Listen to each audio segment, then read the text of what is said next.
very thrilling. I've worked with Kim for 14 years that she's been at Disability Rights Wisconsin, and I've had the honor of being her supervisor for all that time. So one thing that I'd like you to understand is that 14 years is a pretty long time to stay with the same nonprofit organization. And it's a particularly long time to stay in the same position. And those of us who work at Disability Rights Wisconsin know that the intake specialist position, which is the position that Kim holds, is the most consistently demanding job within our agency. It can be a thankless job as well. Most of the glory goes to the advocates and the attorneys when they work on a case and resolve the problem of the person with a disability who's contacted us for assistance. I and my DRW colleagues consider Kim and the intake specialists in our other two offices as the unsung heroines of DRW. Most of us could never muster the compassion, empathy, and resilience required to perform this job well every single day, never mind for over a decade. I can confidently say that much of DRW's reputation as a caring, responsive agency is due to Kim's personal contact via the phone with persons with disabilities, their families, and others. Kim is a staff person who speaks with persons with disabilities or their family members who call our Madison office to request advocacy services. How she responds sets the stage for how welcoming and responsive our agency is experienced by callers. Many of the people who call us have been bounced around from agency to agency, and by the time they reach us, they can be desperate, frustrated, and in some cases even angry. They're calling about some injustice that they've experienced, which could include having been abused in an institution. It could be a parent calling because their child has been illegally suspended or expelled from school for behaviors manifested due to a disability, or they may have experienced employment discrimination or been denied benefits, therapies, or services, or had those services reduced to an inadequate level. Kim has to have knowledge about all of these and a myriad of other issues to deal with callers. This requires continually learning about new programs, changes in program eligibility, and disability laws. Callers often need to talk at length about their situation, and it takes great skill to distill all of that down to the essence of the caller's problem. And when our agency can't take on their case, Kim still gives advice and guidance with encouragement for them to take the next step, whether it's advocacy on their own or contacting another resource. Some of the situations callers are in can be heartbreaking, and it's difficult to cope with saying, "We can't help you." Kim somehow manages to do this gracefully, day in and day out, even though it can be personally, emotionally overwhelming at times.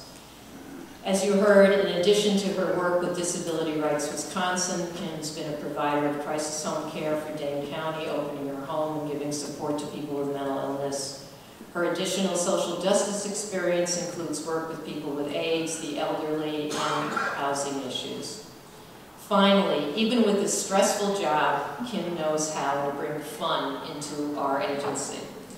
Sharing her knowledge of Hollywood celebrity gossip, Beatles memorabilia, the Kennedy dynasty, and organizing karaoke nights.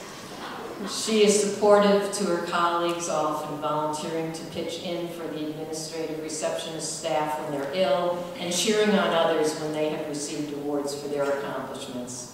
Now it's time for us to put Kim in the spotlight and honor her long-term contributions to people with disabilities. Disability Rights Wisconsin in our community. Please join me in congratulating Kim for her receipt of the Sally Sunday Award.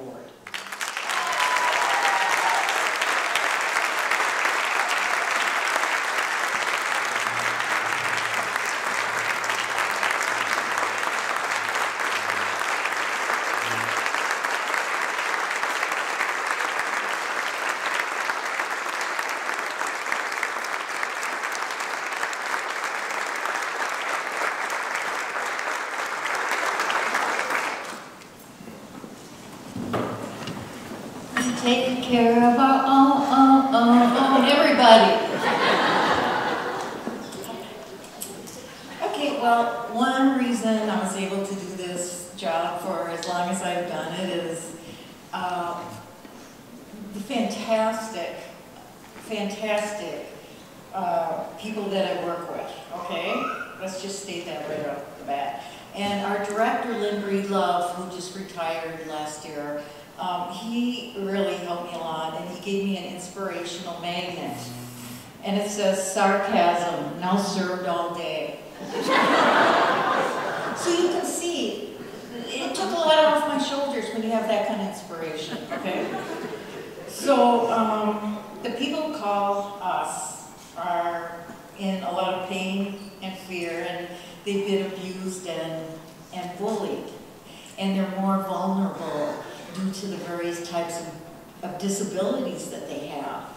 And so just to sort of protect yourself, and I think this is pretty common, is you sort of, in your mind, you put people in categories like the worthy, the medium worthy, and the not so worthy, you know what I mean? So with the staff that I work with, it's,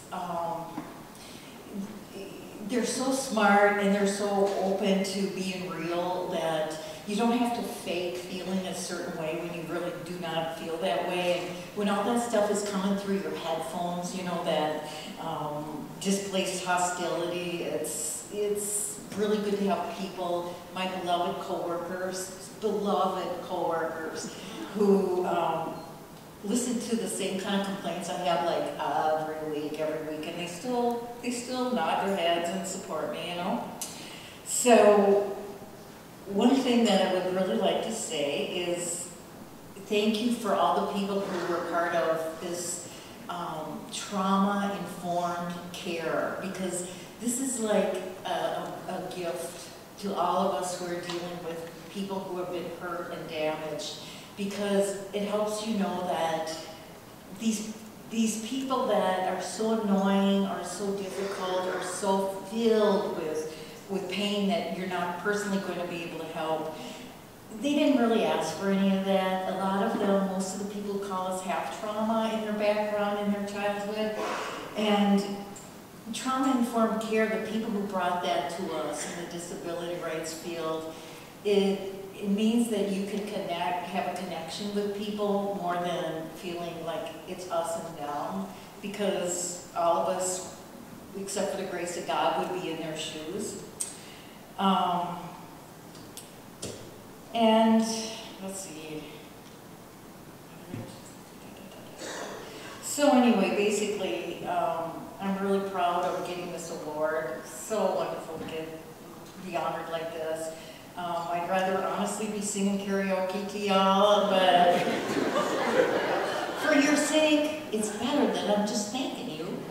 And I would just like to thank my beautiful coworkers right here in front of me. Really super duper. They're really smart. They really care a lot. They don't take their stuff out on the people who call us. It's just like they know better than that, and they've got high standards. I'd like to thank my husband Rod, our dog Bella, who will be here tonight, and I'd also like to thank Paul McCartney, who could not be here tonight either.